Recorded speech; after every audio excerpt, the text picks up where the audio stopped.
বিসমিল্লাহির রহমানির রহিম। পরম করুণাময় আল্লাহ তাআলার কাছে অশেষ শুকরিয়া আদায় করছি। বাংলাদেশ এখন একটি স্বৈরাচার মুক্ত বাংলাদেশ। দীর্ঘদিনের নিষ্পেষণে পুরা জাতি নিষ্পেষিত হয়েছিল। তার সাথে সাথে স্বাস্থ্য ব্যবস্থাপনায় অনেক জটিলতা ছিল, অনেক বৈষম্য ছিল।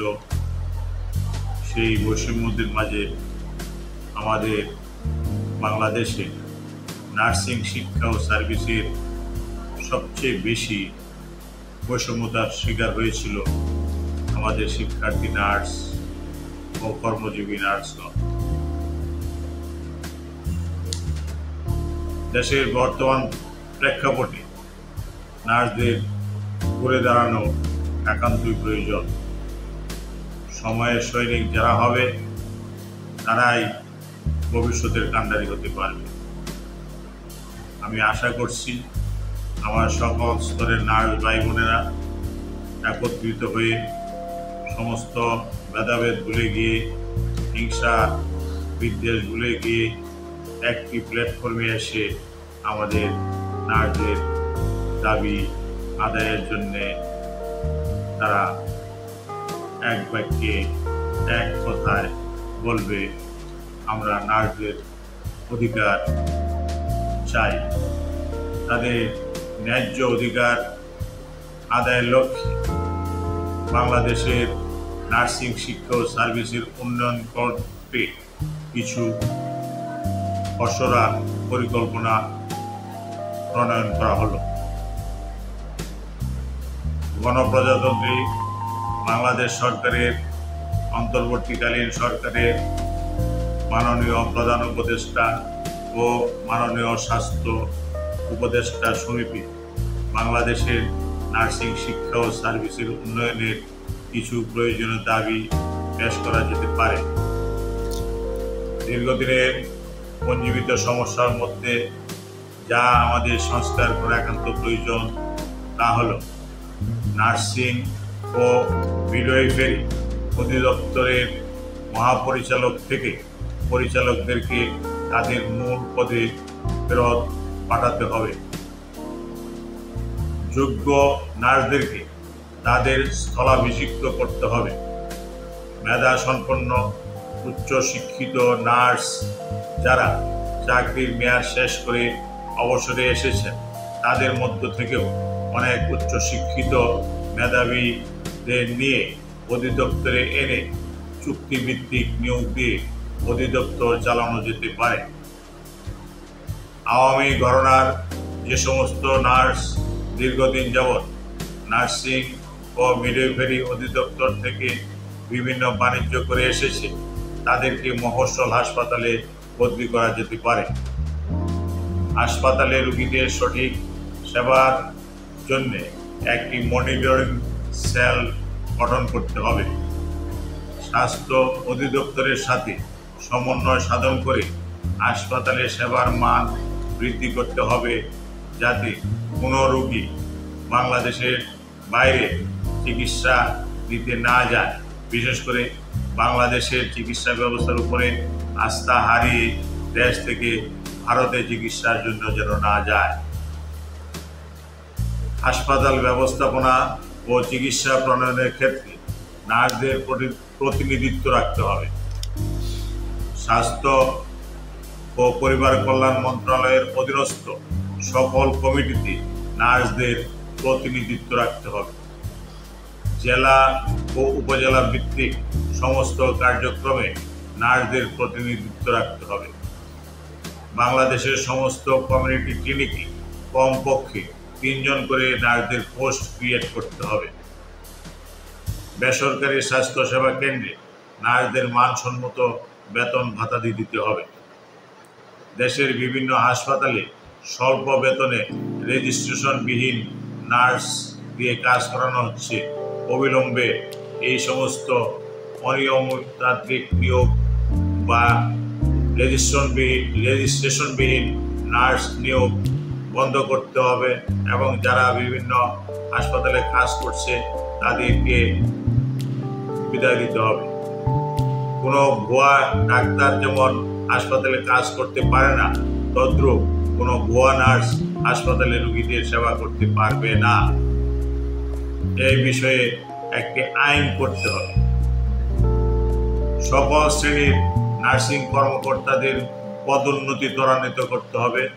অতিরিক্ত দায়িত্ব, চলতি দায়িত্ব, ভারপ্রাপ্ত দায়িত্ব, এই সমস্ত দায়িত্বগুলি থেকে তাদেরকে মুক্ত করে তাদেরকে স্বপদে অথবা তাদের উপরস্থ পদে পদোন্নতি দিতে হবে।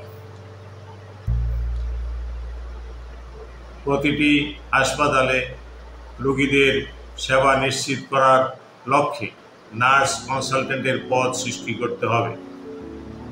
হাসপাতালে নার্সরা যাতে সঠিকভাবে তাদের দায়িত্ব পালন করতে পারে তার জন্য সার্বক্ষণিকভাবে সার্ভিলেন্স টিম গঠন করতে হবে।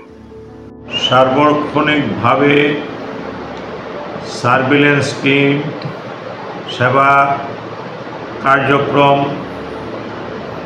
পর্যবেক্ষণ করবেন। যেখানে আমাদের ভুল ত্রুটি আছে, আমাদের শিক্ষার্থী নার্সদের ভুল ত্রুটি আছে, সেই ক্ষেত্রে তারা কাজ শিখাবেন এবং সেবা কাজের জবাবদিহিতা নিশ্চিত করবেন। যারা যে ক্ষেত্রে স্পেশালিস্ট ট্রেনিং প্রাপ্ত হয়েছে বা হবে তারা সেই সকল ক্ষেত্রে পদায়িত হবেন। তাদেরকে দিয়ে কোনো ধরনের ক্লারিক্যাল জব করানো যাবে না। নার্সদেরকে সিভিল সার্জনদের প্রভাব থেকে মুক্ত করতে হবে। নার্সদের সাদা অ্যাপ্রন ফিরিয়ে দিতে হবে এবং একটি মানসম্মত ড্রেস কোড তৈরি করে শ্রেণী মতো নার্সদের ইউনিফর্ম স্ট্যান্ডার্ড করতে হবে। নার্সদের জাতীয় সংগঠনের নির্বাচন নিশ্চিত করতে হবে।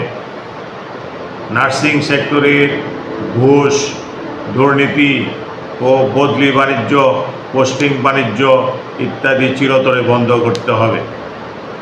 নার্সিংয়ের দলবাজি বন্ধ করতে হবে এবং দলবাজ নার্সদের বিরুদ্ধে আইনগত ব্যবস্থা নিতে হবে। বাংলাদেশ নার্সিং ও মিডওয়াইফারি কাউন্সিলের সংস্কার করতে হবে। দীর্ঘদিন নার্সদের অধিকার থেকে বঞ্চিত করার জন্য দায়ীদের বিচারের সম্মুখীন করতে হবে। বাংলাদেশ নার্সিং ও মিডওয়াইফারি কাউন্সিলে স্থায়ীভাবে রেজিস্ট্রার নিয়োগ দিতে হবে। বর্তমানে ওখানে যাদের নামে অভিযোগ এবং মামলা রয়েছে তাদেরকে অনতিবিলম্বে Bangladesh nursing and midwifery council থেকে প্রত্যাহার করতে হবে। তৎস্থলে দেশের যোগ্য নেতৃত্ব যারা দিতে পারে এবং উচ্চশিক্ষিত নার্স যারা আছে, যাদের দীর্ঘদিনের প্রশাসনিক এবং শিক্ষকতার অভিজ্ঞতা আছে, তাদেরকে বাংলাদেশ নার্সিং কাউন্সিলের রেজিস্ট্রার, ডেপুটি রেজিস্ট্রার এই সমস্ত পদে পদায়িত করতে হবে।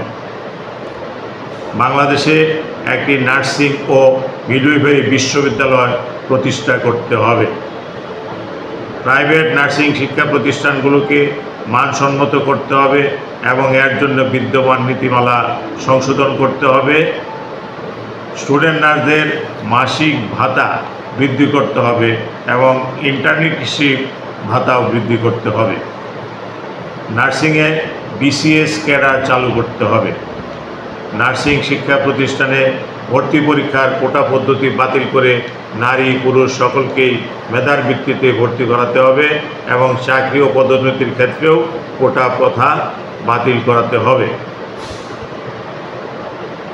পেশেন্ট কেয়ার টেকনোলজি তথাকথিত এই পেশেন্ট কেয়ার টেকনোলজিদের নার্স হিসাবে কোনো রেজিস্ট্রেশন দেওয়া যাবে না বা ভবিষ্যতেও বাংলাদেশ নার্সিং এবং মিডওয়াইফারি কাউন্সিলে তাদের রেজিস্ট্রেশন দেওয়া যাবে না। এই কোর্সটি অনতিবিলম্বে বাতিল করতে হবে। আপনারা আপনাদের মতামত পেশ করতে পারেন। এছাড়াও যদি আপনাদের মাঝে যারা প্রতিভাবান আছেন, যারা ভবিষ্যৎ প্রজন্ম নিয়ে চিন্তা করেন বা বর্তমান প্রজন্মকে উপরের দিকে নিয়ে আসতে পারেন, তাদের মতামত জানার জন্যে আমরা উদাত্ত আহ্বান জানাচ্ছি। আসুন সকলে মিলে আমরা বাংলাদেশের নার্সিং পেশার কাঙ্ক্ষিত উন্নয়ন সাধন করি। ধন্যবাদ।